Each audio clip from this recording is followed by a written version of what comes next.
31 ta' Diċembru San Silvestru I, Papa, miet għal-ħabta tas-sena 335. San Silvestru kien iben ta' wieħed Ruman jismu Rufinu. Il-Papa San Marcellinu ordnaħ Assis f'dak iż-żmien ta' paċi qabel bdiet il-persekuzzjoni ta' Dioklezjanu. Imbagħad fil-persekuzzjoni il-qaddis weraq qlubija l-aktar kbira. Fi żmienu saru l-abdikazzjonijiet tal-Awgusti, Dioklezjanu u Massimiljanu. Ra jseħħ ukoll it-trijomf ta' Kostantinu l-Kbir fis-sena 312. Wara l-mewt tal-Papa San Milziade, San Silvestru nħatar bħala s-suċċessur tiegħu it-33 Papa fis-sena 314. San Silvestru mexxa l-Knisja baqal u b'responsabbiltà kbira meta l-Knisja bis-saħħa ta' Kostantinu l-Kbir ħarġet mill-katakombi. Permezz tad-delegati tiegħu, San Silvestru wieħed ħasem fil-Konċilju ta' Arles fis-sena 314 li ikkundanna l-ereżija tad-Donatisti u wettaq il-validità tas-sagramenti amministrati mill-eretiċi. Approva il-Konċilju Ekumeniku dak ta' Niċea fis-sena 325 li ikkundanna l-ereżija ta' Arju li Ġesu mhux Alla u għalhekk il-Madonna mhix Omm Alla u ifformula il-kredu ta' Niċea. Fi żmien il-papat tiegħu bnew il-knejjes kbar ta' San Pietru, ta' Santa Croce, ta' San Lawrenz fuori l-Mura, ta' San Silvestru u oħrajn. Fi żmienu wkoll il-Palazz tal-Lateran sar ir-residenza uffiċjali tal-Papa. San Silvestru miet fil-31 ta' Diċembru tas-sena 335 wara li kien ilu Papa 21 sena u 11 xahar. Tifnuh fiċ-ċimiterju ta' Priscilla fit-triq Salarja.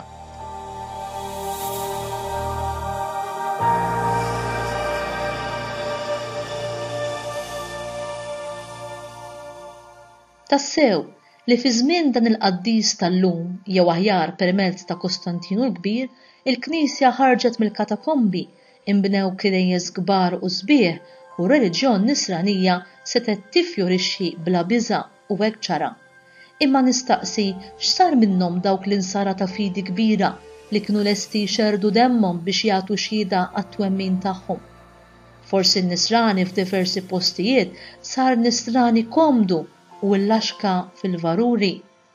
U x'garanzija għandna li se nibqgħu daqshekk komdi jew li r-reliġjon tagħna se tibqa' sħiħa fil-waqt li ma ċaw nies ta' fidi biex jiddefenduha mill-lawġ li qed iħotta. Xtaqt ninkludi hawn riflessjoni tal-Isqof ta' Għawdex Mario Grech ta' 23 ta' April tas-sena 2009. X'futur għandha l-Knisja fl-Ewropa u f'pajjiżna? X'garanzija għandna aħna illi ma tiġix mewġa u tħott il-Knisja imwaqfa minn Pawlu fil-Gżejjer tagħna?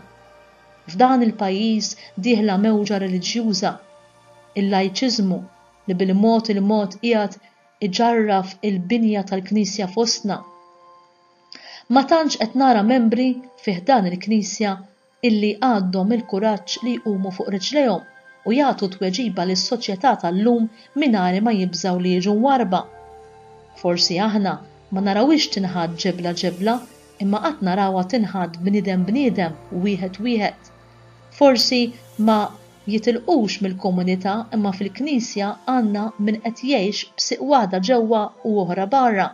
Nistaqsi, jekk il-Knisja għarfet tipproduċi fih dagħna Kristjani maturi mimlijin bl-Evanġelju, bl-ispirtu tal-Evanġelju li taw kontribut, x'ġara minna llum?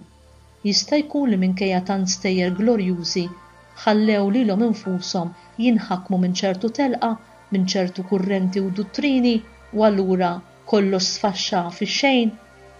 X'garanzija għandna aħna illi bl-istorja reliġjuża tagħna kollha, bl-imħabba tagħna kollha il-qaddisin, illum ma nistgħux ukoll niġu feruti mod jew ieħor u allura niddajfu tonqos il-konsistenza bejnietna u nkunu aktar priża għall-għadu li hemm fuq l-għatba tal-bieb.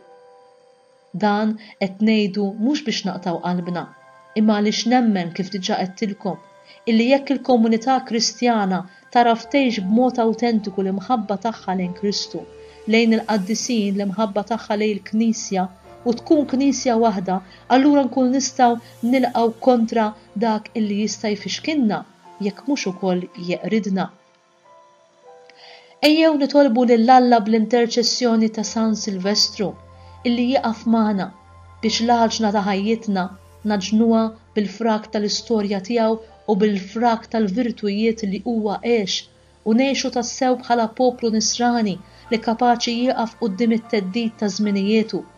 Ejjew nkunu kapaċi nagħtu tweġiba evanġelika lid-dinja tal-lum.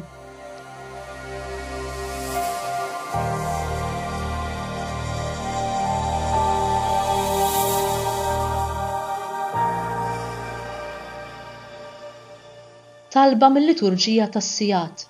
Mulej, għati l-għajnuna lill-poplu tiegħek bil-qawwa tat-talb tal-Papa San Silvestru biex wara ħajja taħt it-tmexxija tiegħek naslu fil-għena tal-ħajja ta' dejjem. Nitolbu dan bi Kristu Sidna. Amen.